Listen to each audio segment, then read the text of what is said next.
Donc, je rappelais hein, les différents modèles d'approche participative. Donc, au niveau de la planification autocratique, qui est essentiellement basée sur les connaissances scientifiques, et l'organisme responsable exerce seul l'autorité en matière de prise de décision. La planification interactive qui tient compte à la fois des connaissances scientifiques et des considérations sociales. Mais encore, l'organisme responsable exerce seul l'autorité en matière de prise de décision. Et enfin, nous avons la planification collaborationniste qui tient compte à la fois des connaissances scientifiques et des considérations sociales, mais contrairement au modèle précédent, l'autorité en matière de prise de décision est partagée entre l'organisme responsable et les acteurs de l'eau. Donc, cette dernière approche-là permet de mieux prendre en compte l'approche participative, c'est-à-dire entre les différents acteurs, à savoir les usagers, les planificateurs et les décideurs.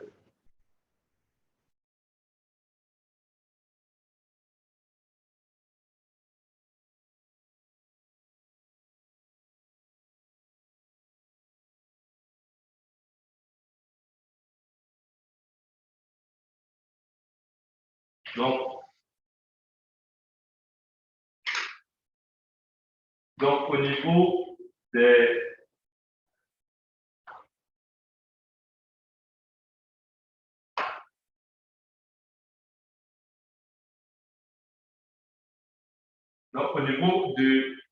des caractéristiques de la participation des acteurs, on dit que les acteurs peuvent participer, c'est-à-dire dans le processus de l'agir, pour protéger leurs intérêts, pour résoudre leurs problèmes. Ils doivent participer car les décisions des gouvernants sont difficiles à mettre en œuvre sans une approche participative.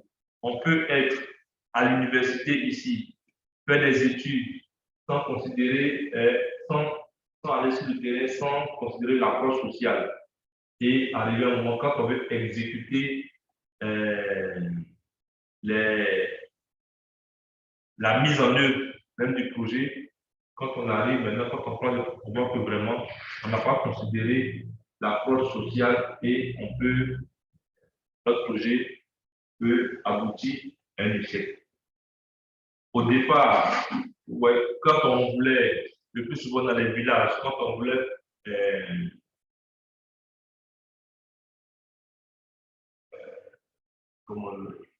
identifier les sites pour pouvoir faire des forages. Vous êtes ici, vous faites votre cas de fracturation, vous faites une analyse géomorphologique et vous déterminez les différents lieux. Quand vous arrivez dans le village, quand vous voyez le site favorable, le chef du village dit non, que le forage doit être dans sa cour. Donc, c'est-à-dire, vous êtes resté ici, vous avez fait tout votre simulation, tout ce que vous arrivez, vous vous confrontez à un problème social parce que vous n'avez pas tenu compte des besoins de la population. Est-ce que la population même veut forcément un forage? Parce qu'on me disait que en fait, dans un village, comme c'est un village, donc, et les gens ils dorment dans les cases, même parents et enfants. Et ce sont les enfants qui se lèvent très tôt pour aller chercher l'eau au puits. Donc, le temps, quand les enfants vont chercher l'eau au puits, ça permet aux parents aussi de se concerter. Donc, quand vous rapprochez le besoin, maintenant vous faites un forage à côté, ou en même temps, on a de l'eau directement. Les parents ne peuvent plus se concerter pour prendre une décision pour faire avancer la famille, ça pose un problème. Donc, c'est pourquoi lorsqu'on veut véritablement, parce que tu ne peux pas être plus intelligent que moi. C'est vrai que tu veux venir m'aider, mais il faut venir quand même prendre. Est-ce que vraiment, moi, je dis que je veux boire l'eau potable. L'eau que je prends au cul, c'est potable. Donc, il y a ces aspects-là qu'il faut prendre en compte lorsque on veut faire le développement. Donc, ici, on a différents types de participation des acteurs. Donc, ici, on a essayé déjà de faire l'inventaire des formes de participation des acteurs. On a l'information, la consultation, l'implication, la collaboration, la délégation. Donc ici, vous voyez un peu ces différents types-là de participation des acteurs. Et au niveau de l'identification des acteurs, on a vu, comme dans le cours au niveau en droit, on a les acteurs publics, on a les acteurs privés et on a les acteurs sociétaux. Donc, il faut savoir où classer. C'est-à-dire, lorsque vous voulez faire une planification, déjà, vous avez d'abord ces grands acteurs-là, acteurs publics, acteurs privés, acteurs sociétaux. Et n'oubliez pas que même vous avez les décideurs, les planificateurs et puis les utilisateurs. Donc, il faut pouvoir jouer avec ces différents types d'acteurs-là pour ce mécanisme de participation. Au niveau du genre, bon, c'est Miss Cécilia seule qui est là. Je ne pense pas qu'elle puisse de l'eau encore. Bon, on va laisser cet aspect du genre-là, mais il est déjà bien défini dans le cours. Voilà.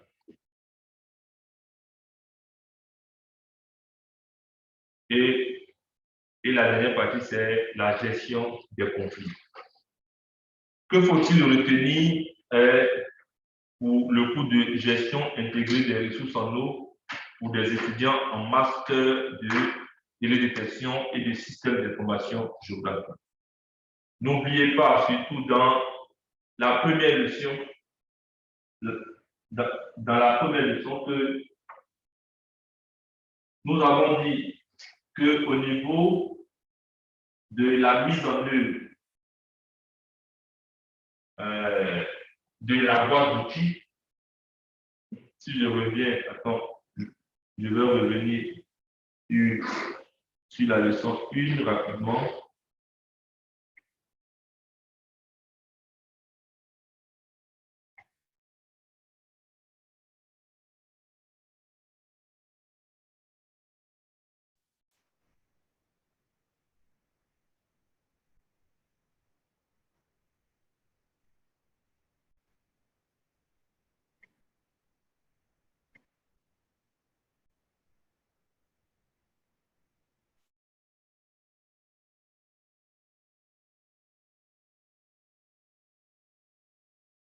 Donc, qu'est-ce qu'il faut retenir tout le monde m'attend? D'abord, la mise en œuvre de l'AGI. On dit pour la mise en œuvre de l'AGI, il faut un cadre politique et juridique favorable. Donc, un cadre politique et juridique. Il faut un cadre institutionnel et aussi il faut des instruments de gestion. Donc, et on dit tout ça se fait à l'échelle du bassin versant. Donc, on a essayé de catégoriser la boîte d'outils. Donc, en catégorie A, on a dit qu'il faut un environnement habilitant. Ceci comprend la politique, la législation et les systèmes de financement. Dans la catégorie B, le rôle institutionnel. Et dans la catégorie C, les instruments de gestion. Dans les instruments de gestion, on parle de évaluation des ressources en eau. Donc, dans l'évaluation des ressources en eau, on voit que les étudiants qui ont en télédétection et un système d'information géographique peuvent s'appuyer sur les images pour pouvoir évaluer la ressource en eau.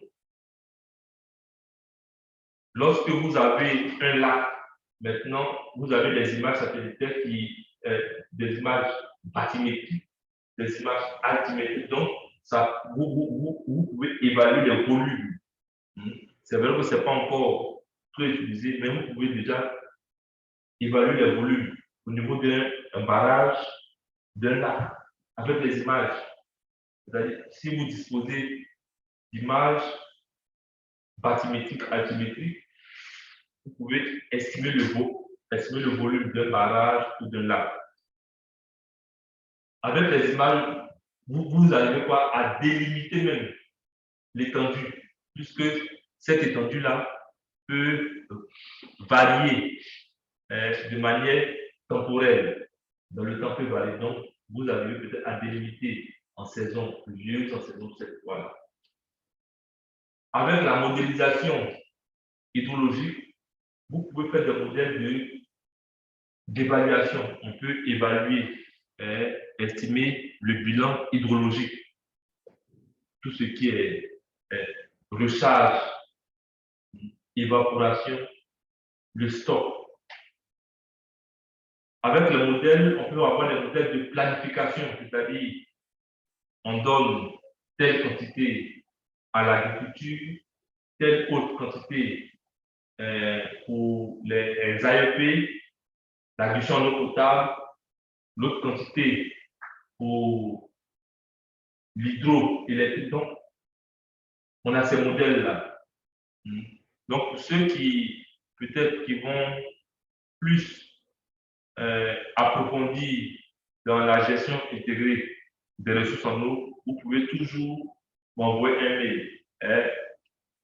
Un mail, il y a assez de ressources. Il y a assez de ressources sur la gestion intégrée des ressources. Parce qu'il y a la gestion intégrée des ressources en eau qui peut s'appliquer au niveau de l'agriculture, gestion des ressources en eau au niveau de la production d'électricité, gestion des ressources en eau au niveau de l'agriculture, l'irrigation. Donc, il y a, au niveau de l'AEP aussi, approvisionnement en eau potable et assainissement. Donc, voici un peu synthétisé tout ce qui est un peu la notion de gestion intégrée des ressources en eau. Donc, on n'est plus dans le cadre d'une gestion classique qui se fait de manière sectorielle, mais cette gestion se fait de manière transversale. On n'est plus dans une gestion qui se fait de manière centralisée, mais décentralisée. Une gestion qui se fait à l'échelle administrative, mais on s'appuie maintenant sur les limites naturelles du bassin, les limites des masses d'eau, c'est-à-dire à l'échelle du bassin versant, de la nappe phréatique. Voilà. Ceux qui sont en ligne, il y a quelques questions. Monsieur Yeo? Oui, pour ça, c'est ma question d'avant-hier. Je dis, au niveau national. Oui. Moi, je ne connais personnellement pas une structure qui est chargée de toutes ces questions-là. Je vais avoir plus de donc, au niveau national, je pense que c'est le ministère des Eaux et Forêts. OK. Voilà, c'est le ministère des Eaux et Forêts qui est en charge de la planification des ressources en eau. Je sais qu'au niveau national, on a déjà la politique. On a déjà une politique nationale sur la gestion intégrée des ressources en eau. C'est même dans le cadre de cette politique-là qu'on doit mettre en œuvre des bassins, des autorités de bassin versant. Donc, normalement, il doit y avoir l'autorité du bassin versant du Bandamon qui prend en compte le bassin versant de la Libye, qui est un bassin côtier. Je crois qu'il prend en compte deux bassins côtiers. Mais c'est mis sur papier, mais ce n'est pas encore. Voilà. Sinon, c'est le ministère des Eaux et Forêts. Je pense qu'on a un professeur qui C'est lui qui a frappé. Le professeur est. Fernand? Non, pas professeur Fernand. Attends. Le professeur Fernand, lui, est le directeur de l'eau au niveau. C'est ça, hein?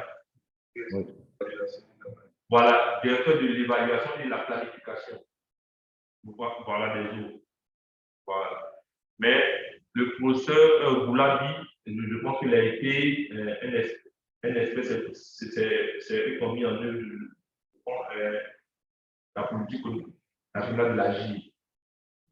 Moi-même, j'ai participé à plusieurs réunions sur l'autorité, l'ABN, voilà, l'autorité basée de l'Université, puisqu'ils ont mis des instruments de modélisation, voilà, pour pouvoir voir qu'est-ce qui rentre, qu'est-ce qui sort, et voilà. Donc, si vous voulez appuyer, développer un peu plus ou bien avoir plus de précision, vous pouvez m'envoyer un mail et puis je vais vous apporter la documentation. Voilà. Donc, ceux qui ont la documentation aussi, ceux qui ont d'autres documentations, vous pouvez envoyer plus de centralistes et puis j'envoie aux autres. Mais monsieur Yo, vous travaillez sur quel sujet? Non, moi je travaille sur l'évaluation des reboisements avec des drones. En évaluation des reboisements avec les drones. Oui. Mais il y a des choses que vous avez déjà fait dessus. Hein. Oui,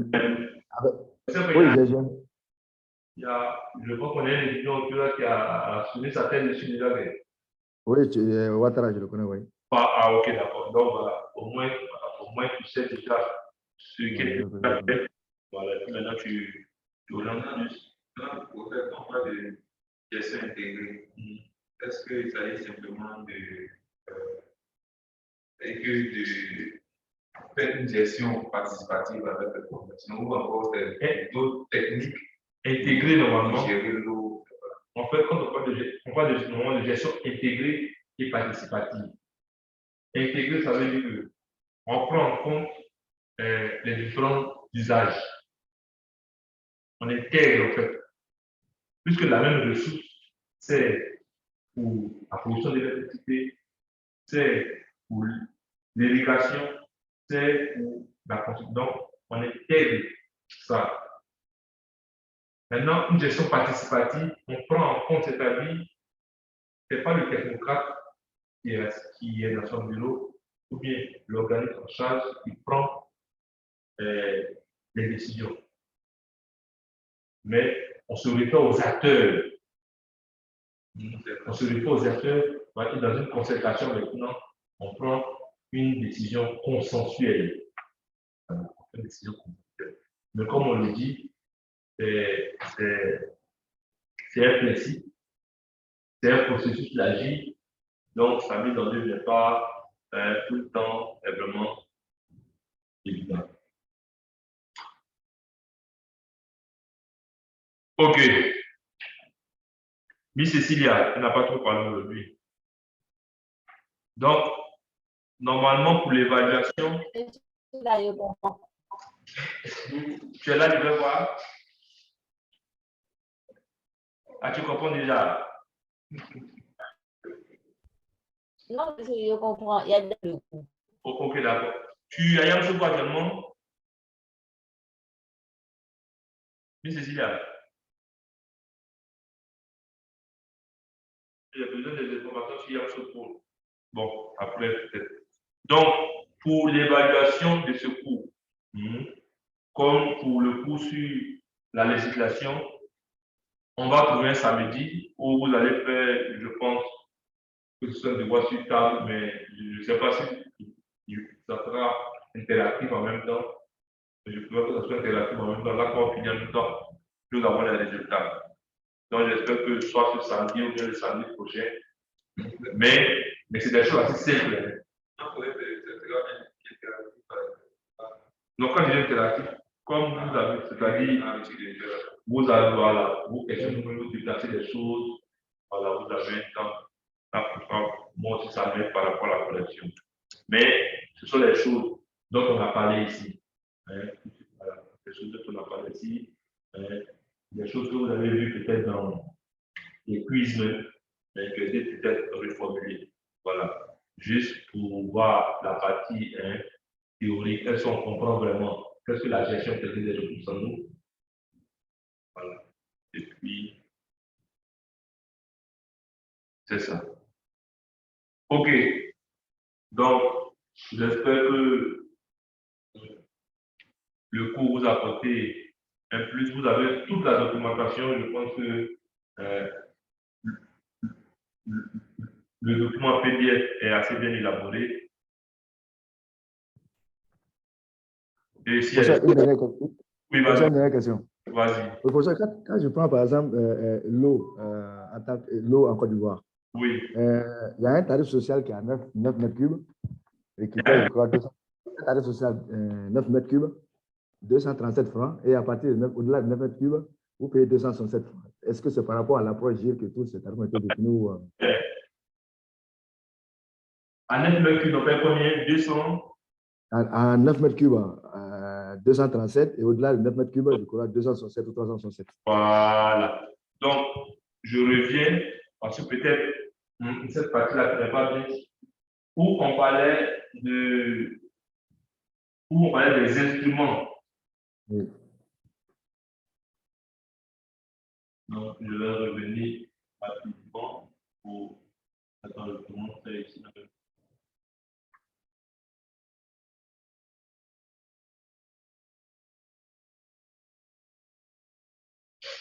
La leçon 4. Donc, si vous prenez la leçon 4,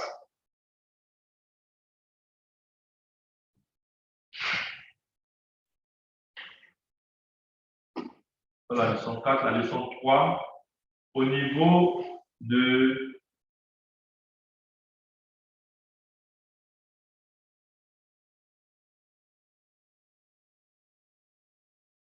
voilà. Tout le monde voit. Donc, on parlait des instruments économiques pour la gestion intégrée des ressources en eau et des instruments financiers. On a pris l'exemple de la tarification. On dit que la tarification peut inclure les coûts de traitement et de distribution. Donc, là, on est dans les instruments financiers. Et les instruments financiers, on a dit que génèrent des revenus financiers pour le fonctionnement et le développement du secteur de l'eau. Mais aussi, un supplément peut être ajouté pour décourager le gaspillage. Là, on rentre dans les instruments économiques.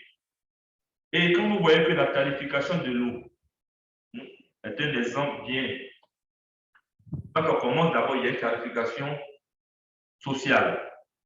Après, plus vous gaspillez, plus le prix par mètre cube augmente. Donc ici maintenant, ça rentre quoi parce que plus on gaspille de l'eau, plus on pollue aussi. Donc on rentre un peu dans l'aspect économique. Donc ici, c'est une manière, comment on appelle ça, de pouvoir gérer convenablement la ressource. Donc, comme toi-même tu viens de le dire, plus on augmente dans la consommation, plus on paye cher. Voilà, plus on paye cher.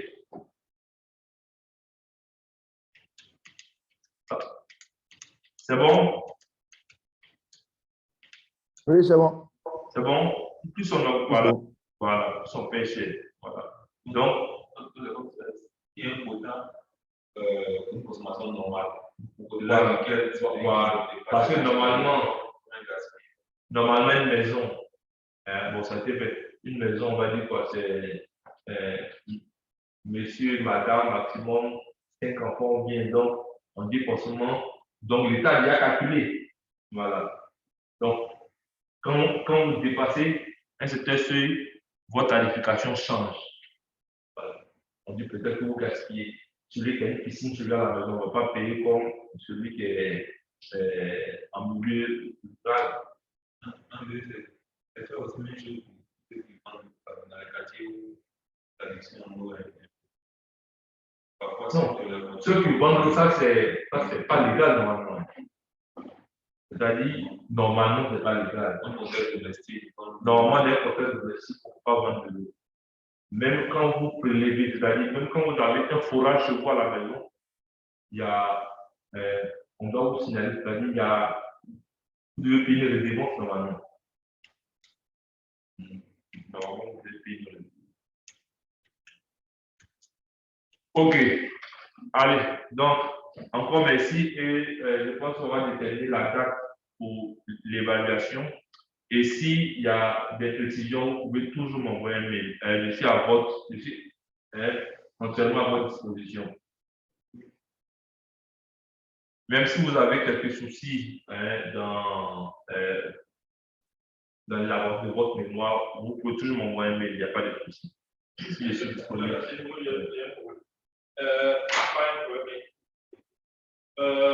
Par exemple, je consultais un document et